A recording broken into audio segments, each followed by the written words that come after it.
ஒரு குட்டி ஸ்டோரி. ஒரு தங்கமும் இரும்பும் இருந்துச்சு. அது ரெண்டு ரொம்ப க்ளோஸ் ஃப்ரெண்ட்ஸ். அவங்க ரெண்டு பேர்த்தையும் பட்டத்தட்டி உருக்கிறதுக்கு நேரம் வந்துருச்சு. ஒரு இரும்பு கோடாலியில் தங்கத்தை அடிக்கிறாங்க. அது தன்னை வளைஞ்சு கொடுத்து அமைதியாக அதுக்கு தகுந்த மாதிரி பிளெண்ட் ஆகிட்டே இருக்கு.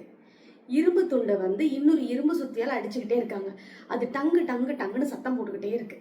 அப்போ தங்கம் கேட்குது, அதே இரும்பு சுத்தியால் தான் என்னை அடித்தாங்க, நான் அமைதியாக தான் இருந்தேன், நீ ஏன் கத்திக்கிட்டே இருக்க அப்படின்னு. அப்போது அந்த இரும்பு சொல்லிச்சான், நீ தங்கம், உன்னை அடித்தது இரும்பால், அதனால உனக்கு வலி தெரியல. நான் இரும்பு, என்னை அடிக்கிறதும் இரும்பால், அதனால எனக்கு வலிக்குதுன்னு சொல்லிச்சான். இதிலிருந்து ஒரு மாரல் என்னன்னா, நம்ம கூட இருக்கிறவங்க நமக்கு ஆப்போசிட்டாக செய்கிறாங்க, விட்டு கொடுத்து பேசுகிறாங்கன்னா தான் பெயின் இருக்கும். யாரோ ஒருத்தர் நம்ம விட்டு கொடுத்து பேசுகிறாங்க, நமக்கு ஆப்போசிட்டாக செய்கிறாங்க அப்படின்னா பெயின் இருக்காது.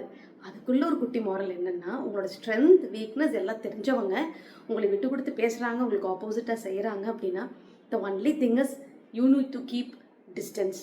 கொஞ்சம் கஷ்டமானதாக தான் இருக்கும், பட் நோ அதர் ஆப்ஷன்.